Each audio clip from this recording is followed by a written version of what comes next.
dentro da visão que Deus deu a Billy Graham de reunir evangelistas itinerantes de todo o mundo, surgiu a Conferência Internacional para Evangelistas Itinerantes. Amsterdã 86 tem como propósito encorajar e incentivar evangelistas de todo o mundo no cumprimento das palavras do apóstolo Paulo a Timóteo: faze o trabalho de evangelista.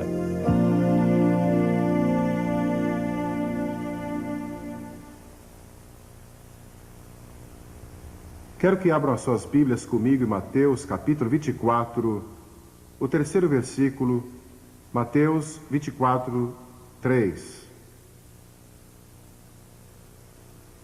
Estando assentado no Monte das Oliveiras, chegaram-se a ele os seus discípulos em particular, dizendo: dize-nos quando serão essas coisas e que sinal haverá da tua vinda e do fim do mundo. E então, no capítulo 1 de Atos, começando com o versículo 8: mas recebereis poder ao descer sobre vós o Espírito Santo, e sereis minhas testemunhas, tanto em Jerusalém como em toda a Judeia e Samaria e até os confins da terra. Ditas estas palavras, foi Jesus elevado às alturas, e uma nuvem o encobriu dos seus olhos. Eu creio que foi uma nuvem de anjos. Anjos anunciaram o seu nascimento, e creio que anjos o escoltaram de volta ao Pai. E estando eles com os olhos fitos no céu, provavelmente com lágrimas nos seus olhos, eis que dois varões vestidos de branco se puseram ao lado deles e disseram: por que estáis olhando para as alturas? Este mesmo Jesus que dentre vós foi assunto ao céu, há de vir da mesma maneira como ouvistes subir para o céu. Que gloriosa promessa e esperança isto é para nós neste período da história. Sabem, quase todas as igrejas que eu conheço ensinam que Jesus vai voltar outra vez. E o mundo secular de hoje, os jornais seculares, estão falando sobre Armagedon. A revista Time disse no outro dia que a maior preocupação na vida de todo o povo americano é o vindouro apocalipse. Estão usando a linguagem da Bíblia, estão usando a linguagem do julgamento, estão usando a linguagem do livro da Revelação para descrever as coisas que estão acontecendo hoje. E vocês sabiam que as outras grandes religiões do mundo ensinam que alguém está para vir um dia destes? Uma declaração doutrinária judaica, elaborada pelos miodésios, proclama uma firme crença na vinda do Messias. Os hindus, que creem em 10 reencarnações do Deus Vishnu, dizem que 9 já aconteceram e a 10ª virá no fim dos tempos, quando ele virá como um herói conquistador. O budismo aguarda uma futura encarnação de Buda. O islamismo, tanto o grupo dos xiitas como o grupo dos suni, estão esperando a vinda de um líder nos últimos dias da terra. E os xiitas creem que ele já surgiu e está escondido em algum lugar secreto até o dia da sua manifestação antes do fim do mundo.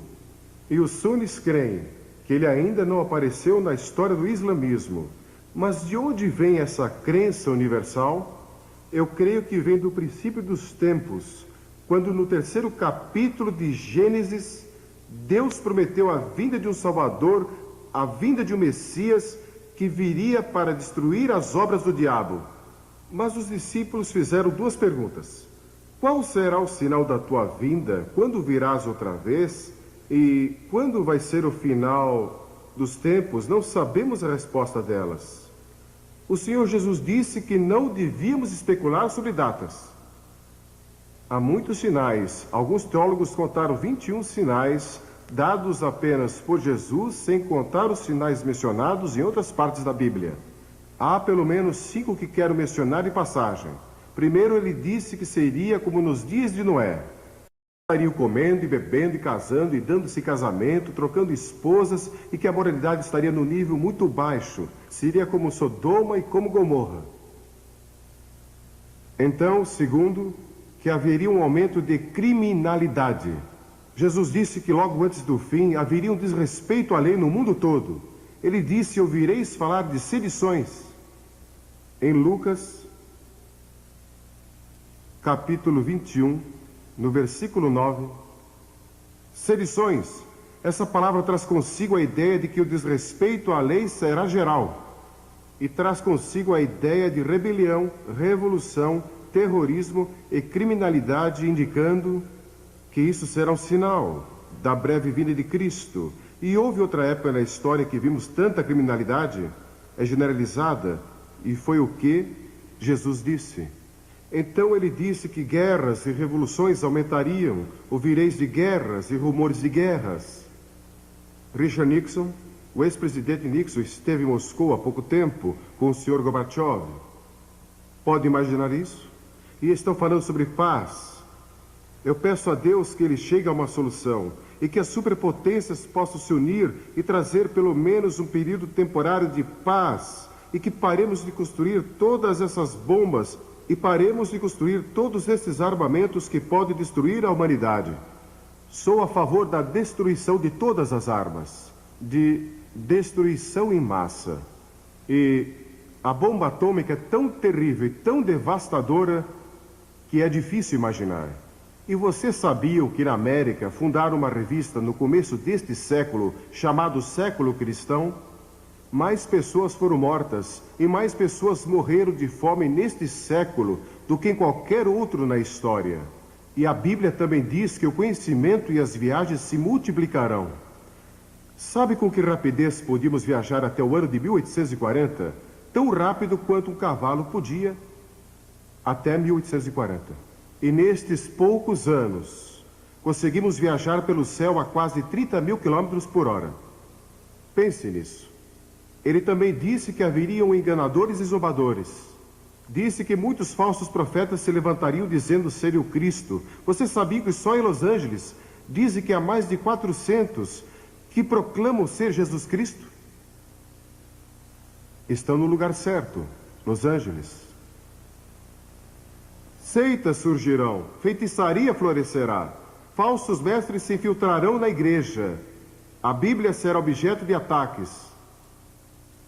O diabo quer que duvidemos da Bíblia, e se ele conseguir nos desviar, por pouco que seja, das Escrituras, ele terá ganho uma grande vitória, porque a Bíblia é nossa autoridade. Jamais permita que alguém o desvie deste livro, e creia nele, de capa a capa.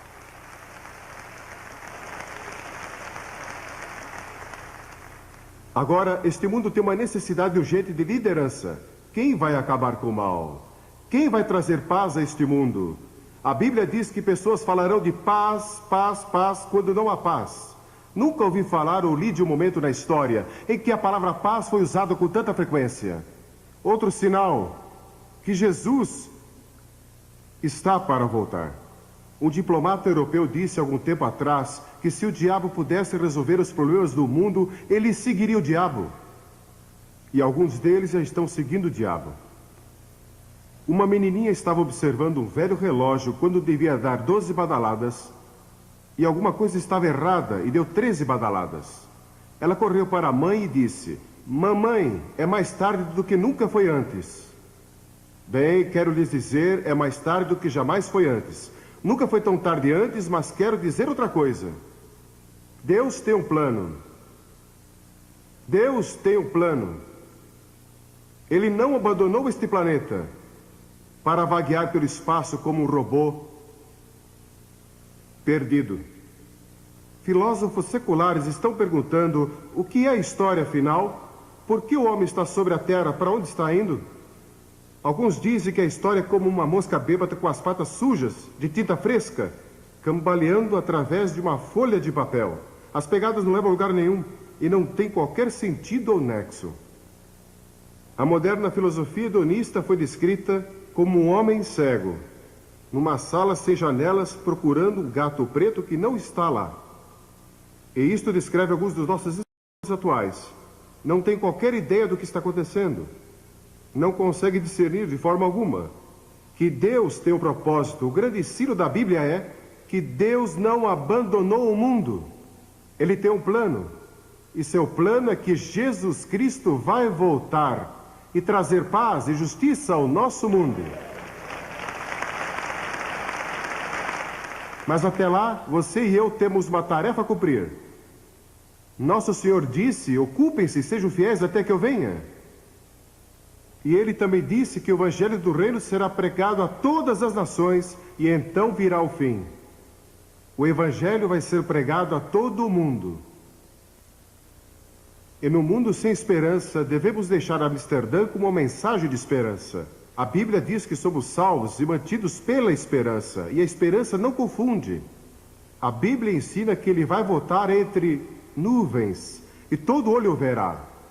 E para nós que o conhecemos como nosso Salvador, vai ser um momento glorioso e emocionante quando Jesus voltar outra vez. E ele vai nos levar consigo, se cremos nele, e seremos arrebatados. E muitas coisas vão acontecer, mas não vamos falar nisso aqui. Mas para aqueles que o rejeitaram, aqueles que rejeitaram Jesus Cristo, vai haver choro e pranto e ranger de dentes. Porque a Bíblia ensina que o inferno existe. Nós não gostamos de pregar sobre isso, nem falar sobre isso, mas está na Bíblia e Jesus falou mais sobre isso que qualquer outro. E se formos fiéis à Bíblia, pregaremos sobre o inferno e o julgamento, avisando o povo. E uma razão porque há tanto pecado no mundo hoje é porque o homem perdeu o medo de que existe um inferno. Devemos ajudar os necessitados, os pobres e oprimidos. Devemos lutar por justiça social. Mas nossa tarefa primordial é proclamar o Evangelho da redenção centralizado na cruz e na ressurreição. Pela primeira vez na história, temos a possibilidade de alcançar todas as nações com o Evangelho de Cristo. Estão sendo alcançadas hoje, todas, praticamente pelo rádio. O Dr. Profride estava falando comigo hoje. Ele é o fundador e diretor da Rádio Transmundial. E ele declarou que não há um lugar neste planeta hoje que não possa receber o Evangelho. Isso nunca aconteceu antes. Mas Jesus profetizou isso. E logo será levado via satélite pela televisão a todas as nações do mundo. Vivemos na época entre a primeira e a segunda vinda de Cristo, e sua segunda vinda se aproxima. Nós cremos, não sei quando será. Só Deus sabe isso. Mas é um fato incrível que Deus confiou a pessoas como você e eu, pecadores redimidos, a responsabilidade de cumprir aqui seu propósito divino. Por que não fez ele mesmo? Por que não usou os anjos? Por que confiou isso a nós? Eu não sei. Este é um dos mistérios mais profundos da soberania de Deus. Ele escolheu dar a nós o privilégio, o alto e santo privilégio, de proclamar sua mensagem do Evangelho do Reino. Já fui convidado a fazer muitas outras coisas da minha vida. Fui convidado a ser um embaixador, a ser um membro de gabinete, a ser ator de cinema e muitas outras coisas. Mas a minha resposta a esses convites é sempre a mesma. Deus me chamou para pregar o Evangelho, e eu não farei outra coisa enquanto viver além de pregar o Evangelho.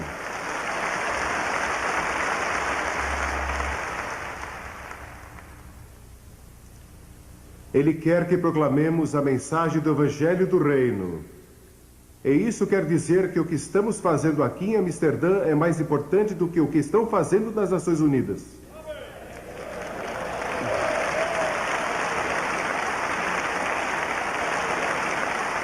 O que a igreja faz com o Evangelho tem mais significado do que as decisões feitas na Casa Branca, ou no Kremlin, ou em Londres, ou em Nairobi, ou qualquer outro lugar. Depois que o Evangelho do Reino for pregado em todas as nações, Jesus disse, então virá o fim. Não podemos estabelecer datas, mas eu creio que quando terminarmos a tarefa de evangelizar o mundo, não cristianizar o mundo nunca vai ser cristianizado. Não há promessa nas Escrituras de que o mundo todo vai se voltar para Cristo. Mas quando evangelizarmos, isso tem algo a ver com a segunda vinda de Cristo. Eu não entendo, mas isso me assombra.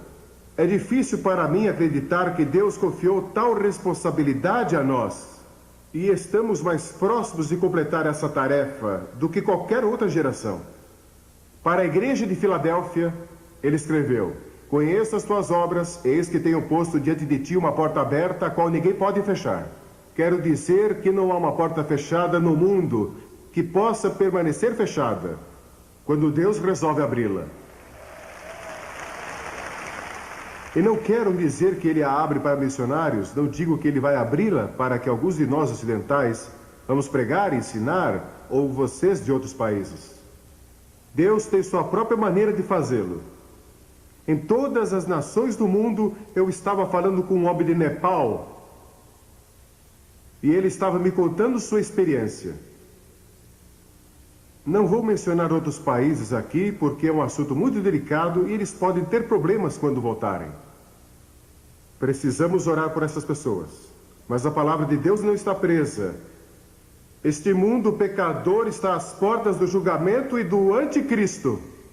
Mas Deus nos deu boas novas para proclamar ao mundo. Para estes últimos dias, Ele nos deu poder espiritual e os recursos para levar o Evangelho ao mundo todo. Pense nisso, com o poder pentecostal, o poder do Espírito Santo, e com o rádio e a televisão e literatura e todos esses recursos, podemos alcançar o mundo todo, evangelizar o mundo e apressar a volta do Rei.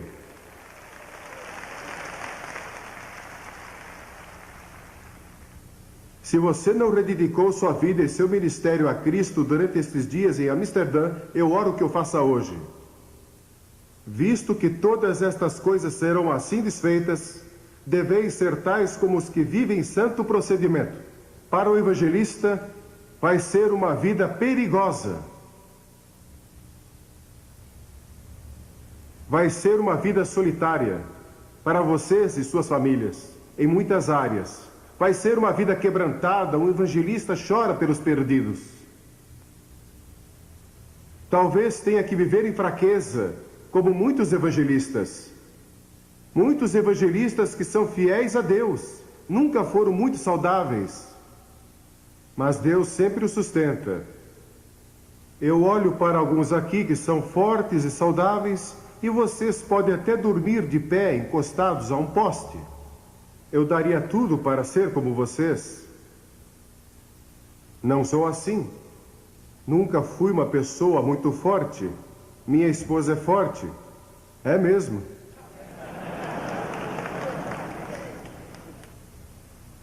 Ela nunca me bateu até hoje. Eu nunca bati nela. Acho que ela sentiu vontade muitas vezes. E com muita razão. Mas eu creio que estamos vivendo no último período da história. E a próxima fase da história vai ser a era do reino de Deus.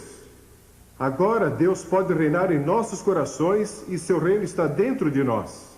Mas vai chegar o dia em que ele vai reinar em todo o mundo. O futuro líder deste mundo é Jesus Cristo. Ele vai governar o mundo e nós vamos ter paz e vamos ter justiça e vai haver comida que chega para todos e ninguém vai passar fome e também vai haver justiça para todos. Eu não sei as respostas a muitos dos problemas políticos deste mundo. Eu oro pelas pessoas. Em todos esses países, visitei tantos deles, preguei ali. Agora estão em guerra e tumulto e rebelião. Li sobre um país onde dizem que 200.000 pessoas foram assassinadas desde janeiro. Mas ouvimos tão pouco sobre isso, porque as câmeras estão em outro lugar. Mas estão sofrendo em todo o mundo. Mas cada vez que você ganha alguém para Cristo, está apressando a volta do Rei. Um dia a Bíblia diz, veremos o Filho do Homem voltando entre as nuvens do céu com grande poder e grande glória. E fiquem sabendo que não há poder militar neste mundo, nem bomba atômica ou de hidrogênio que possa enfrentá-lo quando ele vier.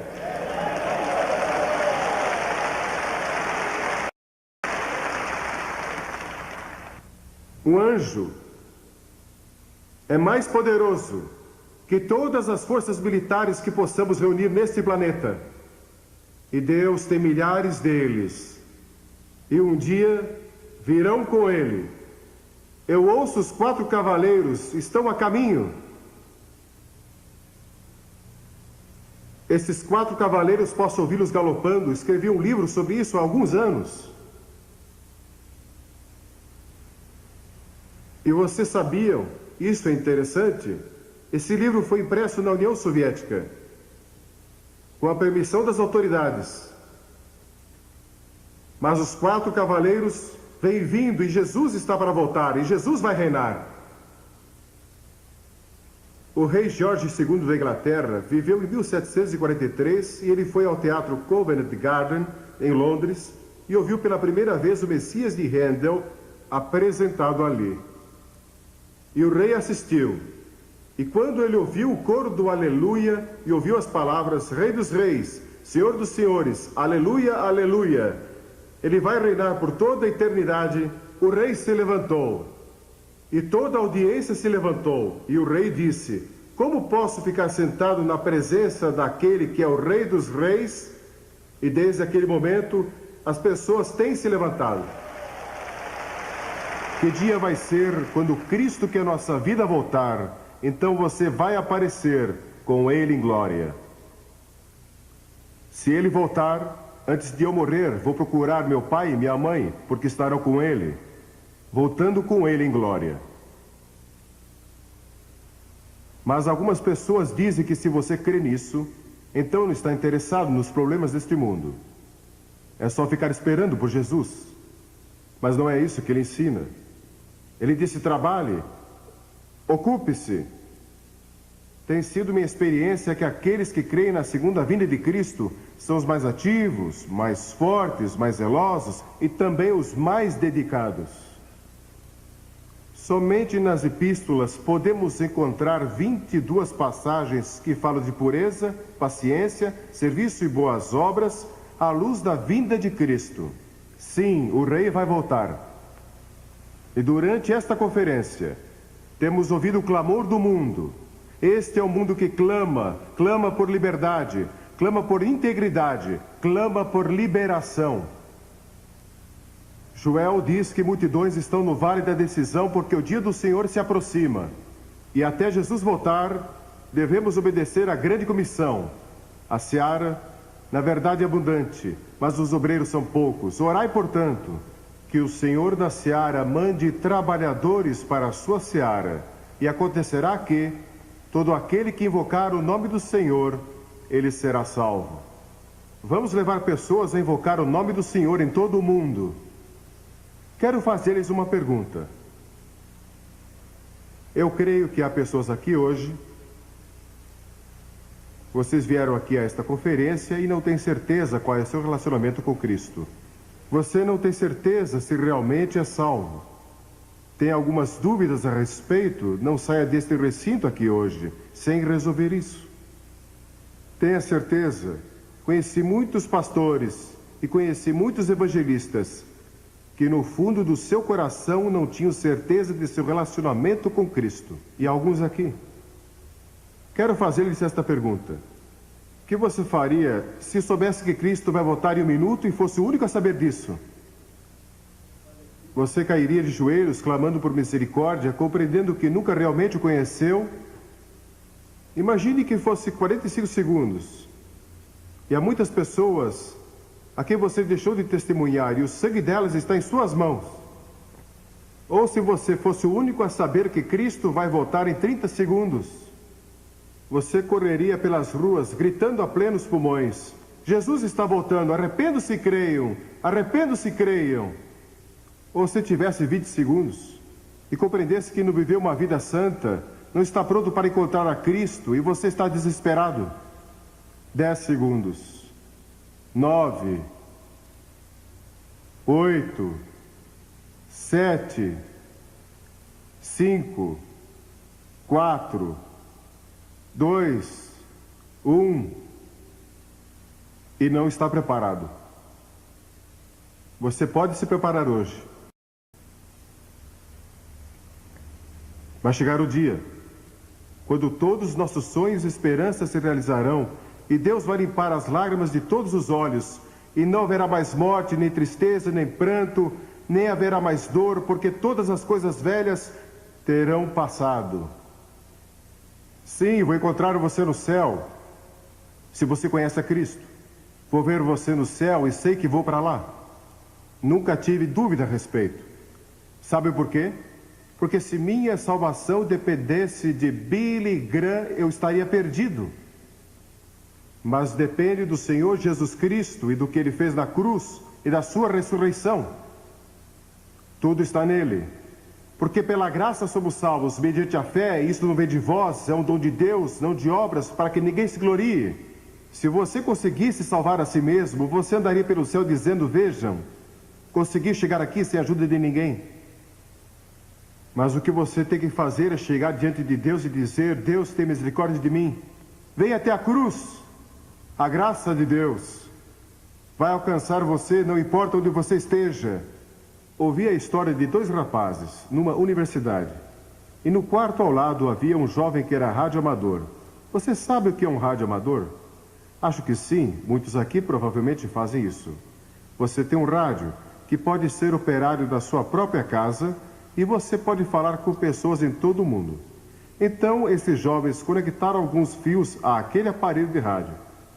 E na noite seguinte anunciaram, com um tom de voz muito profissional, que a América estava sendo atacada e o país todo provavelmente seria destruído em menos de 1 hora.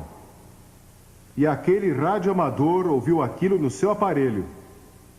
E ele acreditou. E saiu correndo e gritando a plenos pulmões. Preparem-se, vamos, preparem-se. Nós vamos ser destruídos em 1 hora. E sem os seus sapatos, vestido apenas com um short, ele correu até o dormitório das meninas e gritou em alta voz, preparem-se, o mundo vai acabar para nós em menos de 1 hora. E uma jovem abriu a janela e perguntou, você realmente crê nisso? Ele disse sim, ela disse, bem, se você crê, eu também creio. Eles foram e acordaram o Deão da universidade. E o Deão acreditou. Então ele acordou o presidente da universidade e ele acreditou. E quando faltavam cerca de 20 minutos para a hora marcada, eles estavam todos orando. Porque aquele jovem estava disposto a ser ridicularizado para comunicar a mensagem. Porque um homem creu. Ele conseguiu convencer toda uma universidade. Ele acreditou naquela mensagem falsa. Milhões hoje estão crendo em mensagens falsas. Nós temos a mensagem verdadeira, a palavra de Deus, o Evangelho de Jesus Cristo, mas nós cremos nele. Acreditamos nele.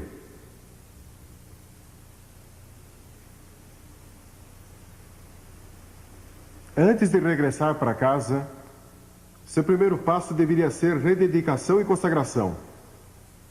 Quando D.L. Moody visitou a Inglaterra, ele conheceu Henry Varley, um açougueiro convertido. Um dia Varley lhe disse, Moody, o mundo ainda está para ver o que Deus pode fazer com um homem totalmente consagrado a Jesus Cristo. E Moody pensou naquilo por um momento. Então se levantou e disse, pela graça de Deus, vou ser esse homem. Você vai dizer isso de Uganda? Você vai dizer isso das Ilhas Salomão?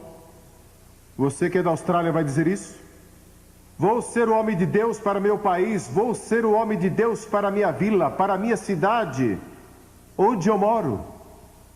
Vou me entregar totalmente ao Senhor.